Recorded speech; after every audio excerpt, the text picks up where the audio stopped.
तो hello all. तो इस वीडियो में हम लोग देखने वाले हैं कि how we can create a table in Excel. Okay. So basically अगर हम लोग नॉर्मली रेंज पे काम कर सकते हैं जिस तरीके से हम लोग क्या कर रहे हैं, क्या आपके पास ये पूरा डेटा है? Just one second.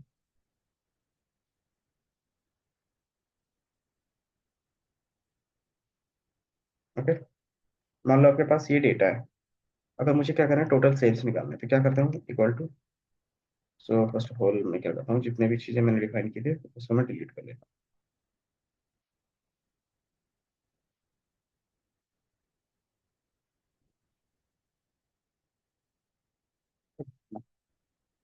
कि अगर मुझे क्या करना है, सेलिंग प्राइस या फिर टोटल निकालना है, तो क्या करूंगा मैं, इक्वल टू सम,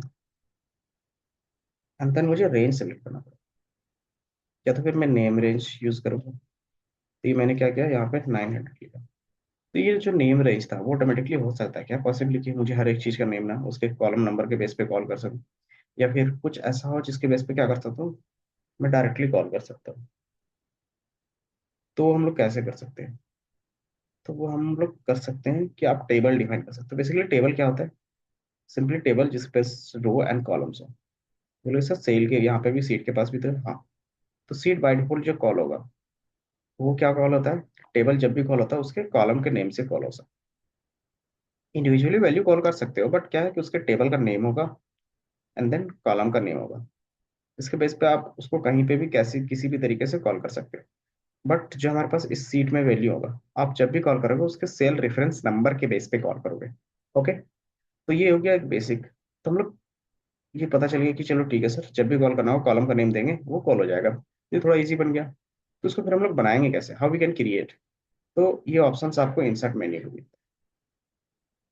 तो मैंने बताया कि इसका एडवांटेज क्या होगा।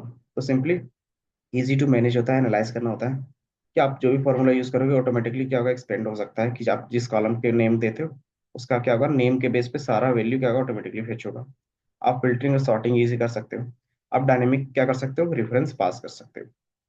अब इसको इंसर्ट कैसे करते हो, तो मैंने यहाँ पे स्टेप आपको भी दी है, आप स्टेप्स को क्या रख सकते हो, याद रख सकते हो। अंदर आपके पास क्या हो सकता है, उसको डिजाइन कर सकते हो। दूसरा केस कि आप इसमें कलर करना चाहते हो कि हेडर का कलर अलग अलग होना चाहिए, देन इन सबका सेल का अलग कलर होना चाहिए, बॉर्डर में होना चाहिए। तो इस तरीके से आप डिजाइन कर सकते हो। ओके। तो इसमें सेल पे आप जब भी डिजाइन करते हो तो ऑटोमेटिकली तो नहीं होता, बट आपको एक एक करके डिजाइन करना। बट टेबल हमें ये फीचर देता है ना कि आपके पास प्री डिफाइंड एग्जिस्टिंग डिजाइन है, उसको यूज करो या फिर खुद से डिजाइन करोगे तो ऑटोमेटिकली हो जाएगा। तो यहाँ पे आपको दिख रहा होगा टेबल्स। तो पिवट टेबल्स दिख रहे होंगे, रिकमेंड पिवट टेबल्स दिख रहे होंगे, टेबल्स दिख रहे होंगे। तो ये दोनों चीजें हम लोग बाद में देखेंगे, बट टेबल्स क्या होते हैं वो देख लेंगे।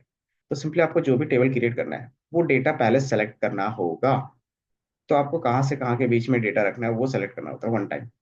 जैसे आप सेलेक्ट करते हो टेबल पे क्लिक करोगे तो ये क्रिएट टेबल पे आपके पास इस तरीके से पॉपअप आएगा कि where is the data for your table, कि आपका डेटा कहाँ पे है। तो आपने क्या किया, रेंज पहले सेलेक्ट किया था तो ऑटोमेटिकली फेच किया। अगर ये फेच नहीं करता है तो क्या करोगे आप, यहाँ से नॉर्मली फिर से क्या करो, ड्रैग करोगे। जैसे ड्रैग करोगे तो ये ऑटोमेटिकली ले लेगा। देन यहाँ पे एक ऑप्शन आ रहा है टिक का, कि माई टेबल हैज हेडर्स। अगर है तो आप टिक रखना, अगर नहीं है तो आप अनटिक रखना। तो जैसे मैं ओके पे क्लिक करूंगा तो बाय डिफॉल्ट ये वैल्यूज आ जाएंगी। और इस तरीके से एक नया हमारे पास क्या होगा, टूल बार ओपन हो जाएगा। दिख रहा है कि इंसर्ट में था, अब क्या है हमारे पास, जैसे कहीं पे और पे क्लिक करोगे तो ये टेबल का डिजाइन हट जाएगा। लेकिन जैसे टेबल के अंदर क्लिक करोगे तो एक आपके पास नया मेन्यू आ रहा है जिसको बोलते हैं टेबल डिजाइन। आपके पास इसमें मल्टीपल ऑप्शन है, दिख रहा है कि आप अपने टेबल का नेम रख सकते हो। तो मान लो ये हमारा क्या है, सेल्स टेबल है। तो मैंने अपने हिसाब से नेम दे दिया। ओके। तो जब भी आप नेम दोगे ना, अंडरस्कोर यूज करोगे, सेल्स टेबल। अब ये ले लें। आप अपने हिसाब से रिसाइज कर सकते हो टेबल को, कि आप अपना इसका लेंथ इंक्रीज डिक्रीज करना चाहते हो तो कर सकते हो। दूसरा क्या है हमारे पास, कि आपके पास यहाँ पे टूल्स है कि summarise with the pivot tables. तो अपने हमने पिवट टेबल देखा नहीं है तो इसका भी यूज नहीं कर रहे हैं। दूसरा क्या है कि इस टेबल में जहां पे भी डुप्लीकेट डेटा होगा वो ऑटोमेटिकली क्या करेगा, रिमूव करेगा। जैसे आप क्लिक करते हो तो किसके बेस पे, सारे कॉलम में क्या होना चाहिए, सेम वैल्यू होना चाहिए। तो जैसे आप क्लिक करते हो दिख रहा था ऑटोमेटिकली फेच करके बता देगा डुप्लीकेट सही है, तो ये क्लिक कर सकते हो। देन ये क्या है हमारे पास, कन्वर्ट टू रेंज, कि जो हमने टेबल पे बनाया है अब वापस क्या करना चाहता हूँ मैं, इसको दोबारा जो पहले जैसा था रेंज के फॉर्मेट में वही फॉर्मेट में लाना चाहता हूँ, सेल नंबर के बेस पे। तो आप क्या कर सकते हैं, यहाँ से कन्वर्ट कर सकते हैं। देन स्लाइसर क्या होता है वो भी हम लोग को देखेंगे। स्लाइसर बेसिकली फिल्टर की तरह होता है, आप जिसका यूज कर सकते हैं डेटा फिल्टर करने के लिए। देन आप क्या कर सकते हैं, एक्सपोर्ट कर सकते हो कहीं पे शेयर करने के लिए। दिख रहा है? तभी हमारे पास वैसा कुछ नहीं है। देन आप क्या कर सकते हो, अपने डेटा को रिफ्रेश कर सकते हो कि आपको कोई नया डेटा आ रहा है, फेच हो रहा है कहीं से तो। देन ये क्या है, टेबल स्टाइल ऑप्शंस। ये हेडर रो होना चाहिए, टोटल रो होना चाहिए क्या, नहीं, बैंड रो होना चाहिए, हाँ, फर्स्ट कॉलम आपका बोल्ड, तो लास्ट कॉलम। देन क्या हमारे पास बॉन्डेड और बैंडेड कॉलम्स होने चाहिए, तो आप वो कर सकते हो। तो आप इस तरीके से क्या कर सकते हो, मल्टीपल डिजाइन का यूज कर सकते हो। एंड देन फिल्टर बटन्स, क्या आपके पास फिल्टर बटन होने चाहिए, तो बाय डिफॉल्ट ये दिख रहा है ना arrow, this is called a filter button. तो मैं चाहता हूँ अभी ये फिल्टर बटन मुझे ना दिखे, तो इसको हटा सकता हूँ। शॉर्टकट की क्या होता है, control shift L. Control shift L आप क्लिक करोगे किसमें, किसी भी कॉलम के नेम पे ले जाओगे, कंट्रोल शिफ्ट एल क्लिक करो तो ये आ जाएगा, तब क्या कर सकते हो, इसको हाइड कर सकते हो। And last option table style, कि आपके पास मल्टीपल टेबल्स प्री डिफाइंड क्या है स्टाइल से, तो आप इनका यूज कर सकते हो। मैं चाहता हूँ ये यूज करना, ये यूज करना, अगर मैं इस पे क्लिक करूंगा तो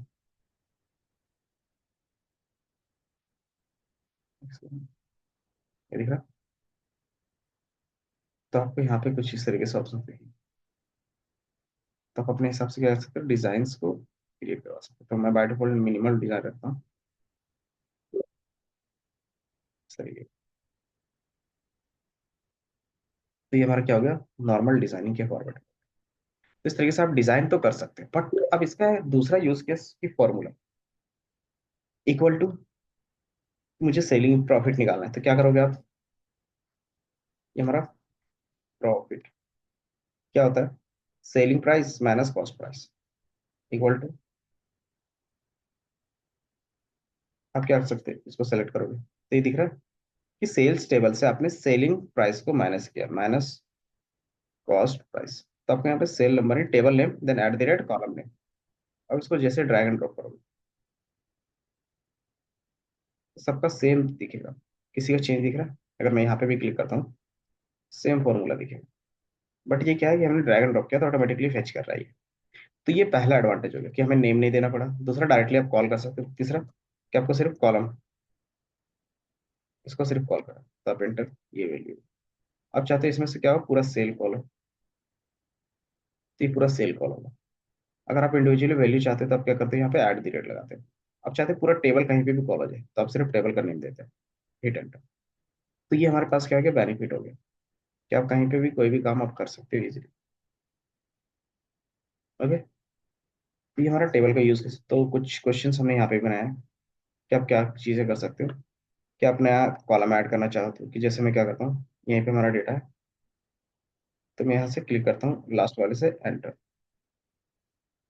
और इसमें एक E50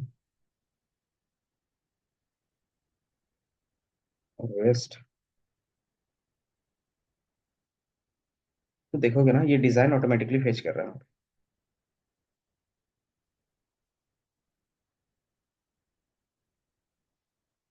और ये डेटा ऑटोमेटिकली फेच कर रहा है। ये हो गया हमारे रो वाइज पे। कॉलम वाइज पे भी कर सकते हो, कि मैं क्या कॉलम बना रहा हूँ, एक रेट, ये फिर मैं बोल सकता हूँ क्वांटिटी, QTY। तो जैसे मैं क्वांटिटी लिखा, अब देखोगे ये यहाँ तक क्या हो गया, ऑटोमेटिकली फेच हो गया। और ये देखोगे यहाँ पे 00 आ रहा है, तो क्वांटिटी 4, तो अब देखो वहाँ पे 4 आ गया, 3, 5, 2। इस तरीके से आप क्या कर सकते हो, दिखा सकते हो। तो ये हमारा एडवांटेज होता है कि आप क्या कर सकते हो, न्यू कॉलम ऐड कर सकते हो, न्यू रोज ऐड करोगे जो ऑटोमेटिकली उस टेबल के अंदर चला जाएगा। तो आपको बार बार रेफरेंस देने की जरूरत नहीं पड़ेगी। आप उसको कहीं भी कैसे तरीके से भी कॉल कर सकते हो। अब इसको फंक्शंस के अंदर कैसे कॉल कर सकते हो, तो सिंपली आपके पास मैंने बताया कि इस तरीके का टेबल हो सकता है।